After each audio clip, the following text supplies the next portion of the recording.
Terima kasih untuk Anda yang masih bergabung bersama dengan kami, dan di segmen ini kita akan review bagaimana jalannya perdagangan di sepanjang awal pekan ini. Dan kami ingatkan kembali Anda masih bisa berpartisipasi di WhatsApp interaktif di 0812 di 8788 di 3723 seperti yang tertera di layar televisi Anda nantinya. Anda bisa bertanya secara langsung terkait dengan portofolio Anda sampai sejauh ini, ataupun Anda ingin masuk pada saham-saham tertentu, level menarik berapa saja yang bisa diperhatikan baik untuk jangka pendek, jangka menengah, dan juga untuk jangka panjang. Dan saat ini kami sudah terhubung bersama dengan Bapak Muhammad Wafi, Research Analis RHB Sekuritas Indonesia melalui Zoom. Kita akan langsung sapa saja. Pak Wafi, selamat sore, apa kabar Pak? Selamat sore Pak David, kabar baik, selamat Hari Batik Nasional. Ya, selamat Hari Batik Nasional juga Pak Wafi, dan juga kabar baik datang dari Indeks Harga Saham Gabungan di hari pertama perdagangan Oktober, di hari pertama perdagangan di kuartal keempat di 2023. Melajukan penguatan meskipun secara intraday-nya hari ini belum sempat menembus di atas level 7.000-an. Secara teknikal, bagaimana Anda melihat penguatan yang terjadi di sepanjang perdagangan hari ini? Ya, kalau kita lihat memang kalau bicara secara tren ya, tren jangka menengah IHSG ini memang masih berada di jalur bullish trendnya. Namun kalau kita lihat untuk tren jangka pendeknya, ini saya melihat kecenderungan menuju ke arah fase sideways terlebih dahulu nih, paling tidak untuk beberapa waktu ke depan. Dan memang untuk level resistensinya sendiri saat ini memang berada di level sekitar 7.000 sampai dengan 7.050. Ini merupakan level resisten psikologis sepertinya bagi IHSG untuk saat ini ya. Untuk jangka pendek Pak Wafi, terutama dalam menghadapi perdagangan esok hari, penguatan lanjutan masih akan terjadi, dan Indeks Harga Saham Gabungan secara persentase juga dari sisi teknikal cukup berpeluang untuk kembali menembus di atas level 7.000-an atau justru sebaliknya? Ya, saya melihat justru ada potensi koreksi seperti untuk perdagangan besok. Kenapa? Karena kalau kita lihat secara volume transaksi, walaupun hari ini mengalami kenaikan, namun dari sisi volume transaksi justru ada penurunan nih pada dibandingkan di akhir pekan lalu. Jadi saya melihat memang kenaikan yang terjadi di IHSG hari ini sepertinya belum didukung sepenuhnya oleh pasar. Dari sisi supportnya untuk esok hari Pak Wafi, ke level berapa dengan potensi koreksi yang sudah Anda sampaikan tadi? Untuk level supportnya sendiri dalam jangka pendek saya lihat ada level support di 6925. Namun untuk jangka menengah saya lihat ada potensi menuju ke level 6.825. Baik, di tengah penguatan Indeks Harga Saham Gabungan, kemudian tadi juga Anda katakan ada potensi jangka pendek IHSG kembali mengalami koreksi. Hari ini saham-saham perbankan big cap tampaknya menjadi penopang Indeks Harga Saham Gabungan, meskipun tidak seirama karena beberapa saham-saham perbankan big cap yang sudah naik signifikan hari ini justru berbalik arah koreksi ini. Saya langsung saja ke BBCA, Pak Wafi. Di antara beberapa perbankan big cap lainnya, BBCA hari ini mengalami penguatan yang paling signifikan di atas 3% dan sudah berada di level 9.000-an, bahkan posisi saat ini di 9.100. Analisis Anda untuk BBCA? Untuk BBCA sendiri sebenarnya kalau kita lihat di penutupan di hari Jumat ya, itu tutup di sekitar level 8.825. Itu sebenarnya sudah di area support EMA 200-nya Pak David. Jadi saya melihat rebound yang terjadi hari ini merupakan rebound yang wajar dari level support. Karena EMA 200 ini merupakan level support jangka panjang yang cukup kuat ya untuk BCA. Dan untuk saat ini memang terlihat sedang menguji level resistance EMA 100-nya. Nah, untuk besok memang saya lihat hari ini kan kenaikannya cukup tinggi sekitar 3%. Saya melihat ada potensi take profit terlebih dahulu nih, jadi lebih disarankan sebenarnya buy on weakness ya untuk BBCA. Walaupun secara momentum saya lihat reboundnya masih bisa berlanjut sampai 1 pekan ke depan. Dengan target price selanjutnya di berapa Pak Wafi? Untuk level entry-nya sendiri atau level support saat ini ada di sekitar level 9.000. Sementara untuk level resistance-nya sendiri, resistance terdekat saya lihat ada di level 9.200, berikutnya di level 9.400. Baik, analisis untuk BBCA hari ini mengalami penguatan yang cukup signifikan, rawan profit taking, sementara masih direkomendasikan buy on weakness dengan level support yang bisa diperhatikan di 9.000. Kemudian BBCA masih berpeluang ke 9.200 hingga 9.400. Lagi-lagi keputusan investasi tetap ada di tangan pemirsa IDX Channel. Kita beralih ke perbankan big cap lainnya, Pak Wafi. Kita ke BBNI, Pak. Ini saham ini juga cukup fenomenal kalau kita kaitkan dengan aksi korporasi yang dilakukan. All time high sudah beberapa kali kembali tercipta dalam beberapa pekan terakhir. Hari ini puncaknya di 10.500, kemudian di beberapa menit jelang penutupan justru mengalami koreksi, melemah di 0,24%, namun masih bertahan di 10.300-an. Koreksi yang terjadi masih koreksi yang cukup wajar, Pak Wafi, dan apakah dari sisi volume hari ini juga sudah mulai mengalami penurunan jika dibandingkan dengan penguatan-penguatan yang terjadi di perdagangan hari sebelumnya? Ya, sebenarnya kalau kita bicara dengan BBNI ya, sampai dengan BBNI ini merupakan salah satu saham yang kami paling sukai nih secara fundamental. Yang nomor satu adalah BRI, nomor dua adalah BNI. Kenapa kami paling suka BNI secara fundamental? Karena memang secara valuasinya relatif bisa dibilang paling murah di antara four big banks lainnya, Pak David. Namun memang kelihatannya valuasi ini sudah berubah ya semenjak BBNI ini mengalami rally sejak September ya. Memang karena terdorong isu dari stock split ini, dan saya lihat memang di posisi terakhirnya di sekitar level 10.400 ini merupakan adalah level resistance ya, sehingga memang ada potensi koreksi masih bisa berlanjut paling tidak sampai dengan ke level 10.100, bahkan mungkin bisa sampai ke 9.900. Secara keseluruhan saya lihat sampai dengan stock split paling tidak untuk komodit stock splitnya kelihatannya untuk harga saham BBNI ini masih akan dicoba dijaga di level 10 ribuan. Baik, banyak juga yang mengatakan harga wajar dari BBNI kalau kita lihat dari sisi valuasinya sebenarnya bisa ke 11 ribuan ini, Pak Wafi. Bagaimana analisis Anda? Ya, memang saya lihat untuk harga wajarnya sendiri, kalau kami dari RHB Sekuritas melihat bahwa dari level harga sekarang masih ada sekitar 10%-an sampai dengan 15%-an upside lagi. Memang sudah bukan yang tertinggi kalau kita bandingkan dengan four big banks lainnya. Baik, dan bagaimana rekomendasi dan juga strategi ini jelang kumdet dari stock split yang akan dilakukan di Oktober ini?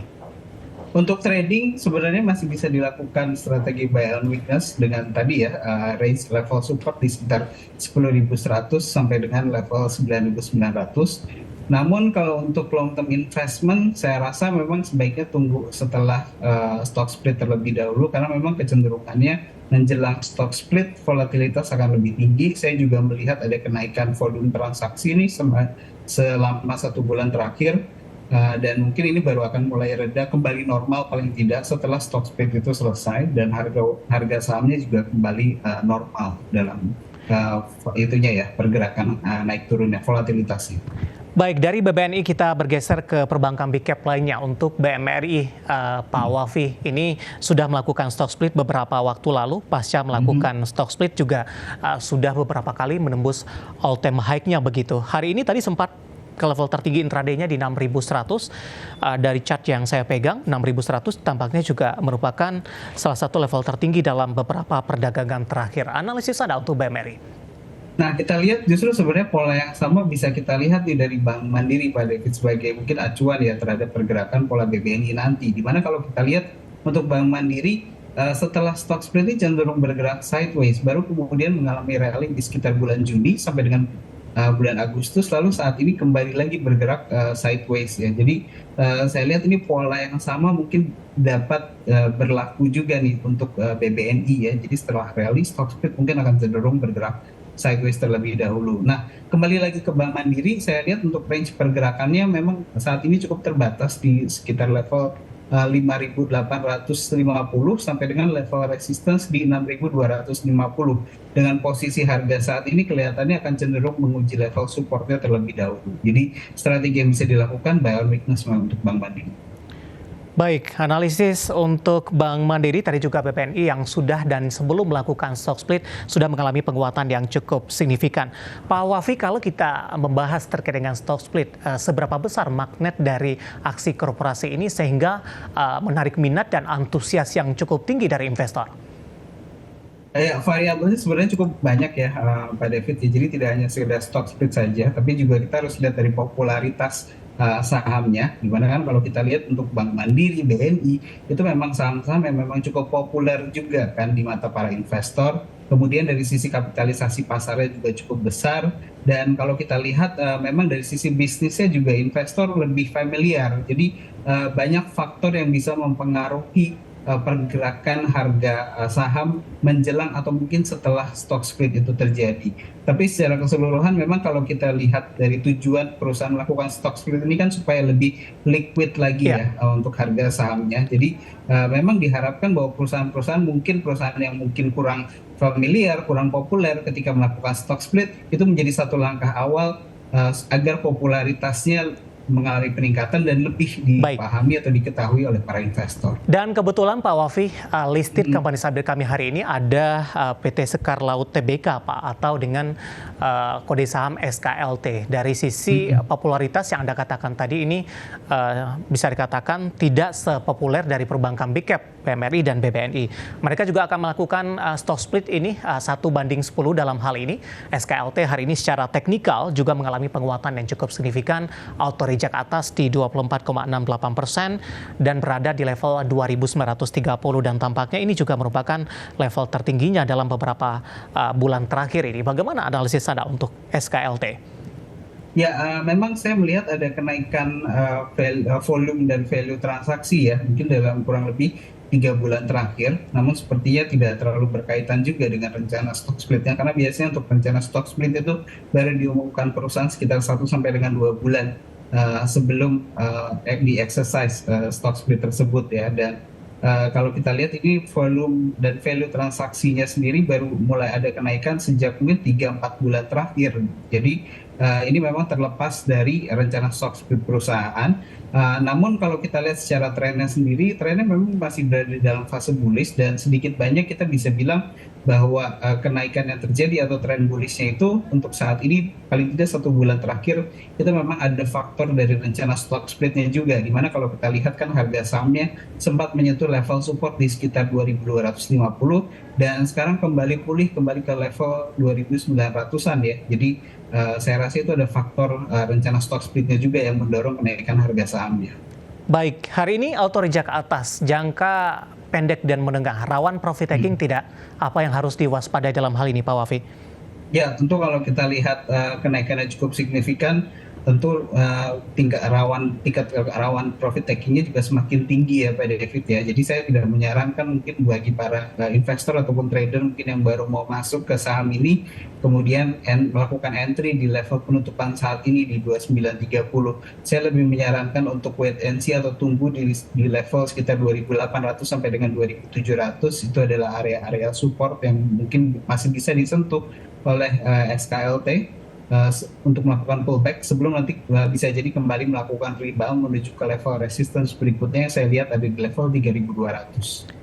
Baik, Sekar Laut Tbk atau SKLT hari ini auto reject atas 2930 menguat di 24,68%. Lebih ke arah wait and see terlebih dahulu. Bagi Anda yang ingin berpartisipasi, tunggu koreksi di 2.800 hingga 2.700 dan masih ada ruang penguatan hingga ke 3.200 dan lagi-lagi keputusan investasi tetap ada di tangan pemirsa IDX Channel. Pak Wafi, kita hold terlebih dahulu. Saya akan coba sampaikan update penutupan perdagangan di sesi kedua hari ini dan juga beberapa data perdagangan lainnya yang berhasil dihimpun oleh tim redaksi kami. Dan pemirsa, indeks harga saham gabungan masih ditutup di zona hijau di perdagangan sesi kedua, tapi penguatannya lebih ke arah terbatas di mana di menit-menit terakhir jelang penutupan penguatannya hanya di 0,31% dan akhirnya ditutup di 6.961,459, cukup jauh dari level tertinggi yang sempat disentuh di sepanjang perdagangan hari ini di 6.984,579. Selanjutnya saya akan sampaikan beberapa update data yang berhasil dihimpun oleh tim redaksi kami. Langsung saja kita ke grafis yang pertama. Kita akan coba lihat posisi dari penutupan MNC 36 menguat di 0,38%, Jakarta Islamic Index melemah di 0,17%, LQ45 menguat seiring juga dengan penguatan indeks harga saham gabungan di 0,46% di 957,085.